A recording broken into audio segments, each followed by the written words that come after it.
You are listening to Oh My Health, There Is Hope podcast. When your heart is aching and your world is shaking, don't give up. No, don't give up. Hello and welcome to Oh My Health, There Is Hope, the podcast. I'm your host, Jana Short. And today I'm here with a very dear friend of mine, Dr. Danielle Daniel.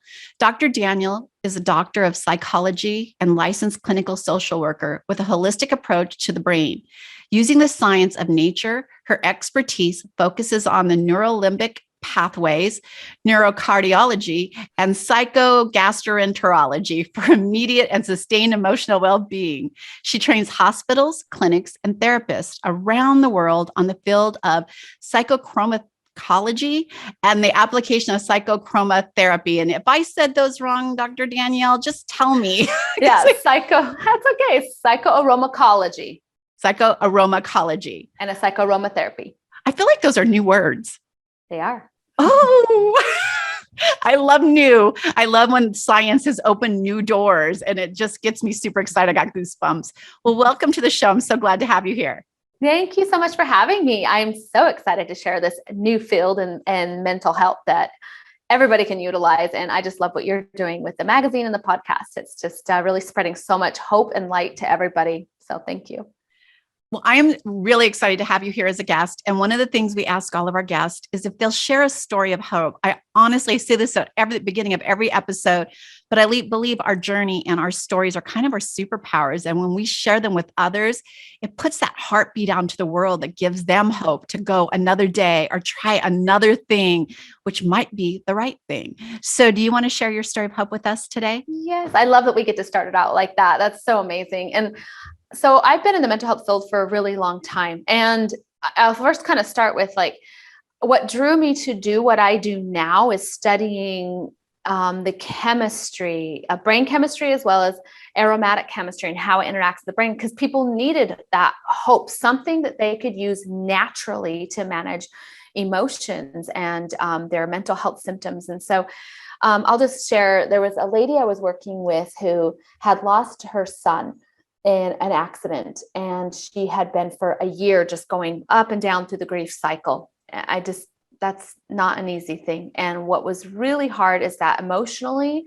she was depressed. She wasn't sleeping. She was just so distraught and stressed over the loss, of course, of her son. And she came to me about a year in and was just like, I can't function this way anymore. I need some help.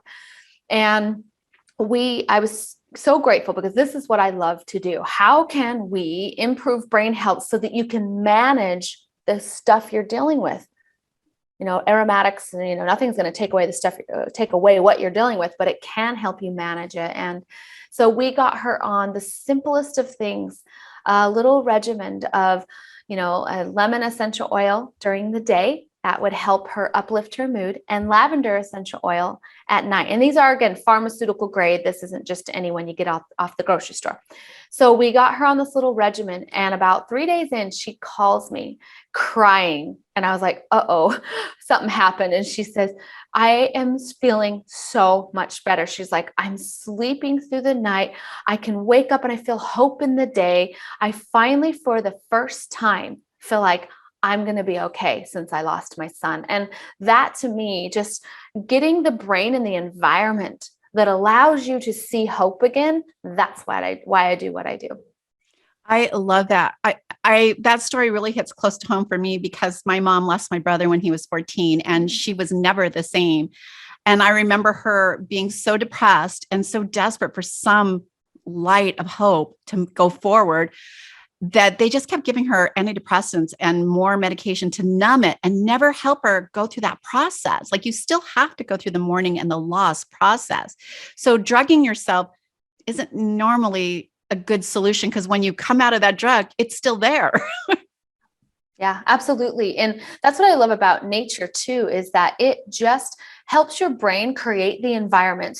Here's a prime example. When you're stressed, like my friend the other day, her husband, I was visiting them and he was leaving for work and he couldn't find his wallet and he's just like all over the place and really stressed and left all in up in arms. And about as soon as he was able to calm down, about a couple hours later at work, he's like, he calls her, I was here, and he's like, check the pocket of my sweater that I wore yesterday. But so the point is, when you're in stress, your brain is misfiring.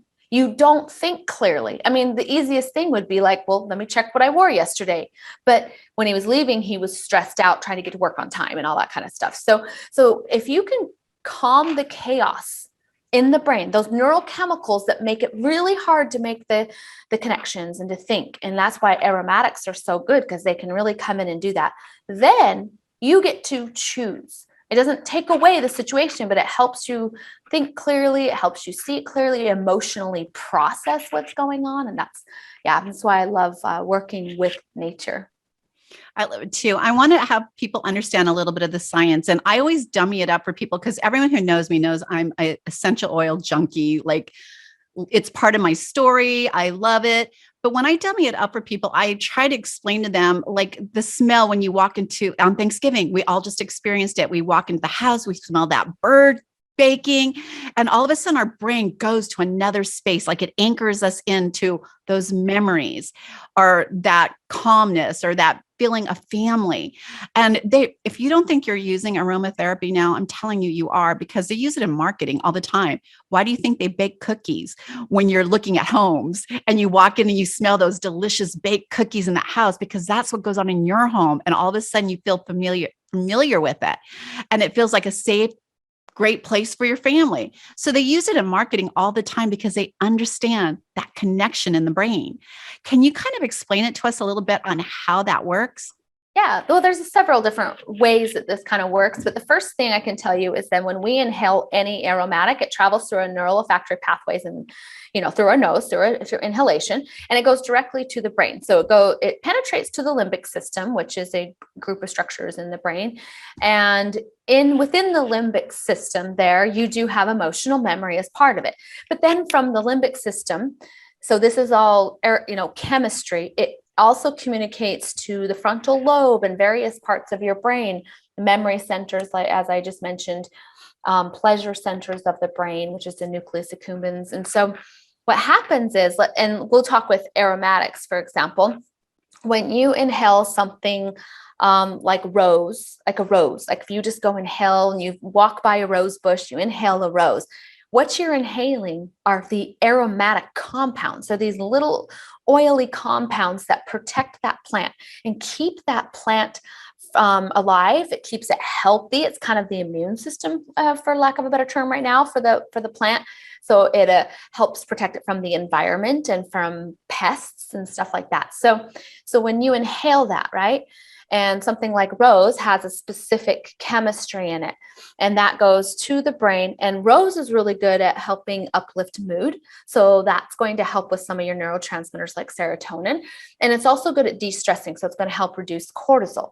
So when you extract from the rose the actual essential oil and you inhale it, you're then helping your brain just like harmonize, like be in a better spot for thinking. And this is probably most of us, right, have gone hiking in the mountains and you can just smell the fresh pine.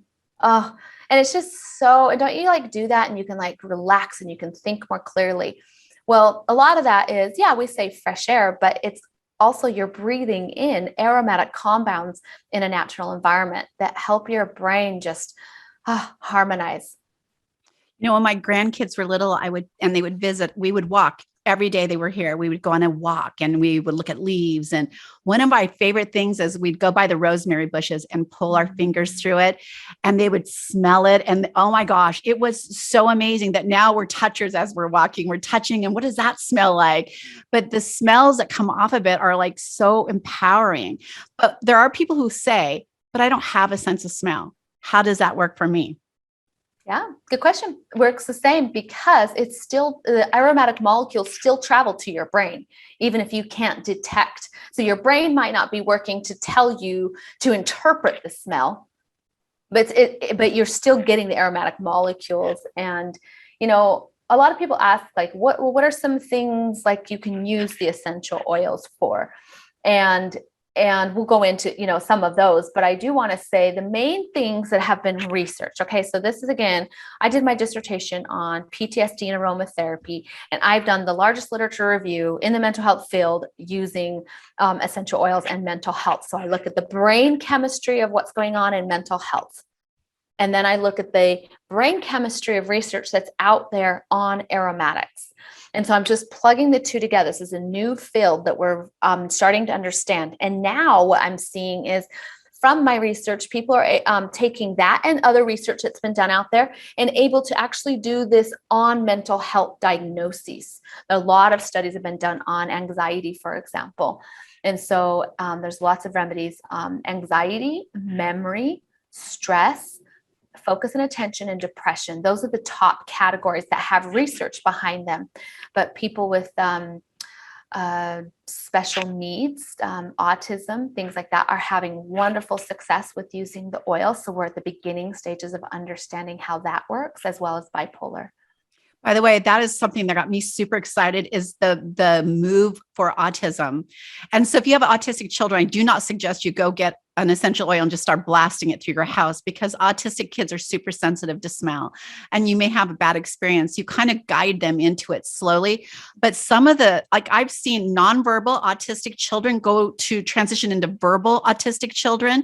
And it's like, kind of amazing. By the way, we never make any type of diagnosis or curative claims. This is something that you can try that's safe for your kids at home, like just diffusing. You're not putting it on their skin, finding that right oil and the right type of oil. Like you mentioned earlier about, it's not like the grocery store oil. It's definitely pharmaceutical. There is a huge difference in what you're putting into your air when you're diffusing. You want to tell us a little bit about that? Yeah, for sure.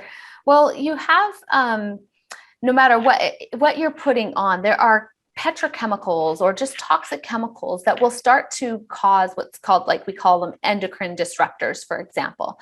And so it'll interact with hormones and produce, xenoestrogens in our bodies. And so it is very important when you're dealing with what's going into your brain, right, that it is so pure in nature. And pharmaceutical grade just means that it's gone through vigorous testing, as well as a standardized process.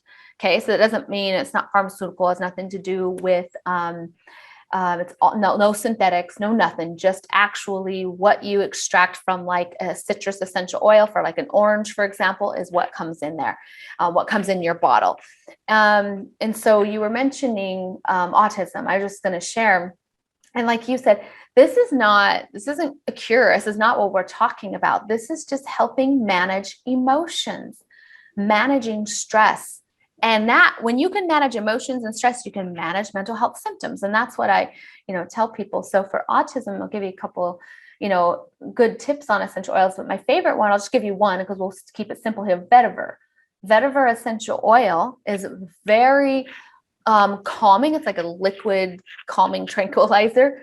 And, we had an event here in San Diego that at an equestrian with some kids with autism. And when they got off the bus, several of them were very stimulated, but one kid in particular was very stimulated from being in the group and the horses and the bus ride and was slapping his hands. And so we did one little drop of the essential oil and put it on the back of his neck. Okay. So the back of the neck is your brain stem. It's going to go right into the brain.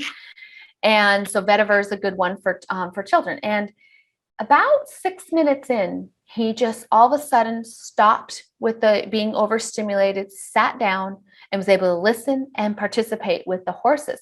And that's what I'm seeing, that hey, that just helps them manage some of the behaviors. Another girl with autism that I worked with had she had the constant where she was just interrupting, and just could not hold herself back from speaking. And so we did a little bit of vetiver on the back of the neck. And gosh, maybe 3 minutes later, she just sat down quietly, stopped interrupting, was able to hold her speech, able to hold her impulse control, and just using that little bit of vetiver on the back of her neck. I love it. By the way, vetiver is my favorite essential oil to suggest to for PTSD and for people who are struggling with sleep.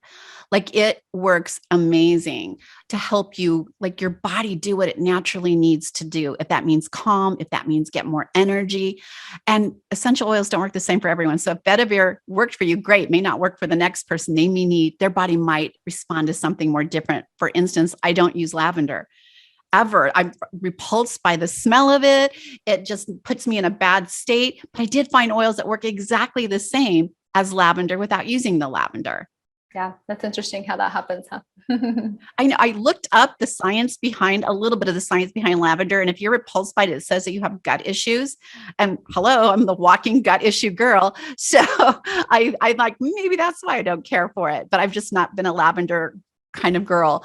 So let's talk about a little bit more about who essential oils are for. Like we talked about people with autistic kids or even just behavioral issues where like they're going through that stage where they're super rambunctious and you want to calm them down for schoolwork, or like I use it for so many things in our home. Again, been using them for 10 years for even cleaning. I clean my house with them. We use them in our gardening when we're like doing our tomato plants and stuff. I'm spraying them with peppermint oil. Like I use them for everything now, but it didn't start like everything at once. It was one thing at a time. And the more I learned, the more I was able to incorporate. But what are other things that people can be doing to help maybe with depression? Maybe with, we talked about autism, but what about anxiety for people who have anxiety issues? I use it to help me drive because I was in a horrible accident. And the minute I get my keys to start walking towards the car, I feel all that anxiety building up. And so now I anchor myself into a really beautiful memory and I use my essential oils and I go drive my car. So what are some things and how can they use them to help themselves with it? Yeah, for sure.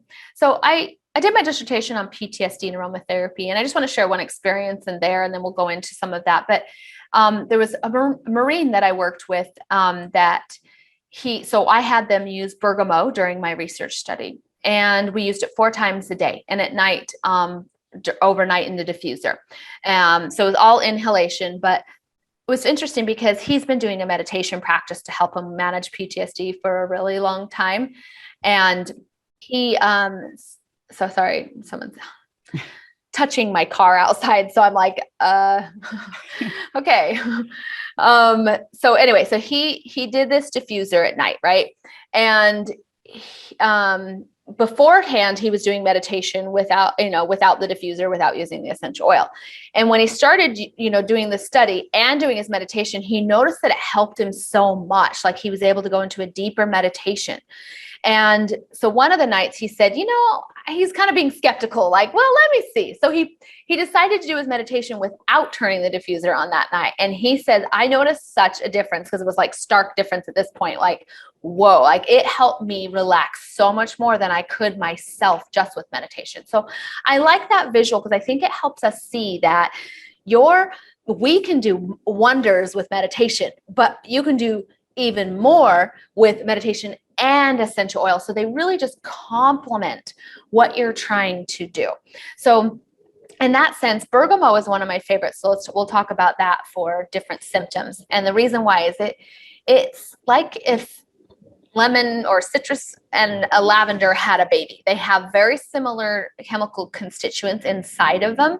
They share a lot of limonene as well as linalool, linyl acetate, beta pinene in there. And so like these incredible chemistry, right? These incredible natural compounds that help with uplifting mood, de-stressing the brain. And I feel like stress is the gateway.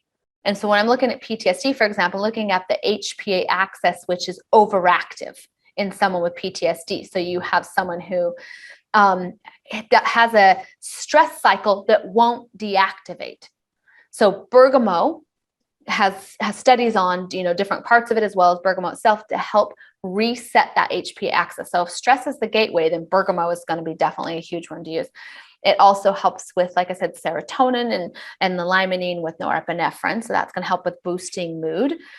And then we said anxiety. So a bergamot is also going to help with reducing that anxiety by, and again, this interacts with the neurotransmitters and many other messenger pathways in the brain, but it helps with the neurotransmitter that helps inhibit. So we're talking about GABA, inhibit the excitatory response. So again, just get you back to this homeostasis place. I love all of that. By the way, bergamot is one of my absolute favorite essential oils. I diffuse it all the time because I just love the smell. I tried putting it in the bath. Hey, some of these oils are hot oils and they are not meant to be put directly on the skin, especially if you're adding water. So just be really careful when you're using everything. Read the directions, how it's supposed to be used, and keep it away from your eyes, right? Don't be dropping it in your ears or putting it in your nose or in your eyes. If you're afraid of essential oils or getting used to them, safest way to use them is just diffuse them. They're not going on your skin. They're literally better than buying one of those toxic candles that you want to light to put that smell in your house. So yeah, and that's a good point. I have a introduction program when people get started with essential oils with me. I take them through the learning curve. This is what we do. So, and so don't worry, like you will get, all of that help for you as you're learning this learning curve to use essential oils. And again, that's what I did one at a time. How do I use this oil? I learned all the ways to use that. Then I got another oil and another oil. And so, yeah, you're going to go down that pathway. And I'm telling you, you're going to be so excited. You won't stop. Every time they release a new oil, I'm like, what's that? So I'm super excited about it. The last thing I want to talk to you about is they're starting to finally connect the science to what essential oils are capable of doing, especially with aromatherapy. What have you found with what you're studying right now that's like on the cutting edge or something that's brand new coming out, or they're actually getting science behind this, proving it? Because my husband's a doctor, he's a veterinarian, and I like to use it for my animals, but there's no science for veterinary medicine. There's very, very little. And so he refuses to use it to calm a crazy ass dog down or to like help like with a transitioning dog or something like that, because he doesn't have the science behind it. And as a veterinarian, he has to take on that responsibility that until I have the science to help promote this with my clients, I don't do it. So what have you seen that's new coming up with connecting aromatherapy with maybe mental health? Well, I'd say the latest study that was done, I quoted this in my dissertation because they did it on PTSD, and they patented the milligrams and all that. It was lavender, and it's called Selexin is what they called the drug, but it's lavender essential oil. I think the capsules had 80 milligrams. And so they're starting to really see how, so this study in itself showed that it helped reduce the anxiety-like behaviors of PTSD and several other things. And my book has this all detailed. It's called Mental Health and Aromatherapy, my book is. But the key is they're starting to see that they can encapsulate essential oils and study through the gastrointestinal tract how it's interacting with mental health disorders. So for me, this is really exciting because, as a practitioner, I've used it in a diffuser. But the fact that we are now getting to that level to start standardizing essential oil medicine into capsules for people with mental health, like, watch out. This is going to be huge. It's going to change the entire field of psychoaromatology. And I'll just kind of tell you, I coined that term because it defines the science and the study of the interaction of aromatic chemicals in the brain. Okay. And so this is a real study. This is a viable method to manage mental health emotions. And I love that. And psychoaromatherapy is the application of the psychoaromatology is the study, and the therapy is the application, the modality. So for everyone listening, I know that we have a lot of military men that listen to this show because I work with a lot of military people in support groups. If you guys are like wanting to learn more about how this maybe can help you, or you're the wife of someone that's struggling with this, or the mom of someone, or a sister or friend, there is hope. That's what all these episodes are about, is to give you hope. And I never promote products. So I'm not going to tell you the name, but I do promote people. So if you're confused about what oils are best for me, how do they work? Will they help me? My very first class I ever went to, it was a bunch of moms, new moms, right? And I was dying.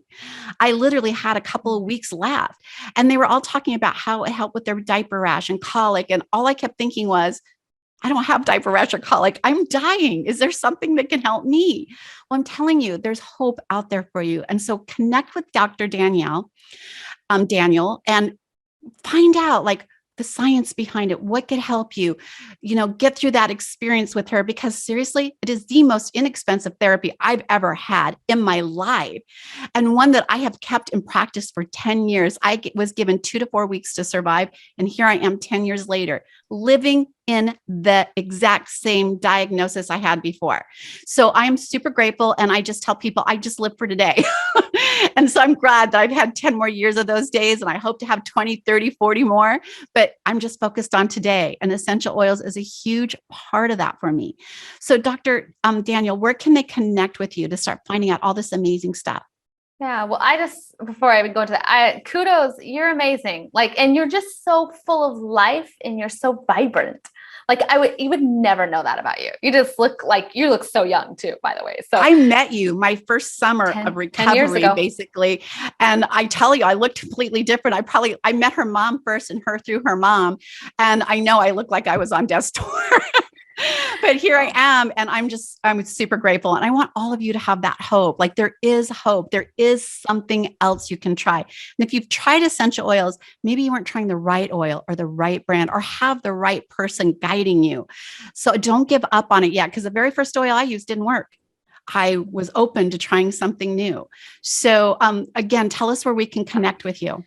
Yeah, so you can go to my website called brainessentials.com, and there's material and courses and stuff like that. And then on Instagram is probably one of the easiest ways to connect, I think. And that's at Dr. Danielle Seide, and I'll spell that as well for those of you listening. So it's the @ sign on Instagram, and then Doctor is Dr. Danielle, as in my first name, Danielle, and then Seide is spelled P as in psychology, right? S as in Sam, Y, and then D as in dog. So that's my Instagram handle, and as well as it's probably on the Brain Essentials website too. I say probably because I don't run it all myself, but it's just I know there's hope, and especially if you said PTSD, that's what I did my dissertation on. My book has tons of sections on aromatherapy that are good for different symptoms of PTSD, because it's a very multifaceted diagnosis. So, and just thank you, for putting this hope out there, sharing your own personal story, and just believing and having a will to find a way to live and not succumb to victimization of some physical form. You're just like, okay, I want to live. I'm going to live every day with hope. And that's how you live. And that's how you are alive too, is just because of that mindset. Because when you have that mindset, God willing, He leads you to what will create life if that's what your mindset is focused on. So you're an incredible example. By the way, I'm nothing special. So you guys can all do that for yourselves as well. At the end of the day, the only people we can really fix are ourselves. That doesn't mean we can't give those opportunities to others or help educate them. Dr. Daniel is going to have all of those links she talked about inside here. And even if you're just scared and you're just wanting to test the waters, she has so much great information on her Instagram page, and you can get her book. You can learn a lot, but just slip her into her DM and give her a little message and say, look, I'm interested. Help. Just type in help. I heard you on Best Holistic Life, or Oh My Health, There Is Hope. Help. Yeah. And I'll just say one last thing. I've had, different struggles of my own, and something, and we talked about this earlier, a quote that really helps me is when I'm trying to accomplish something, or I really want something in my life to happen. For example, I just have to remember, I may not know how, I don't know the form, I don't know exactly the route, but the quote I always use is somehow, some way, someday. There is hope. And I keep my hope in that somehow, some way, someday. versus like having to, well, I don't know how to work out. And, I guess I'll just end on the note that I lost the ability to have children 4 years ago, and that devastated me. And I haven't had any children, and I've always wanted to. And so in the middle of my grief cycle, I finally just says, you know what? Somehow, some way, someday I'll have kids. And I just stopped focusing on the form that I put it in by this age with this man, with, this many kids and this birthing route, whatever. I just let go of that somehow, some way, someday. And so just know that keeping that hope mindset will lead you to the solutions that you're looking for. Thank you, Dr. Danielle, for being on the show. I love it. I want you back more. Like, there's so many more topics we can talk about, but thank you so much for being with us today. Thank you so much, too. It was wonderful. Thanks for listening to the Oh My Health, There Is Hope podcast. Make sure to visit Jana's website, bestholisticlife.com, where you can subscribe to the show on iTunes, Google Play, or listen there, so you'll never miss an episode. While you're at it, if you found value in the show, we'd appreciate a rating on iTunes, or if you simply tell a friend about the show. That'll help too. Let's change the world together, one health expert at a time. Looking forward to seeing you next time.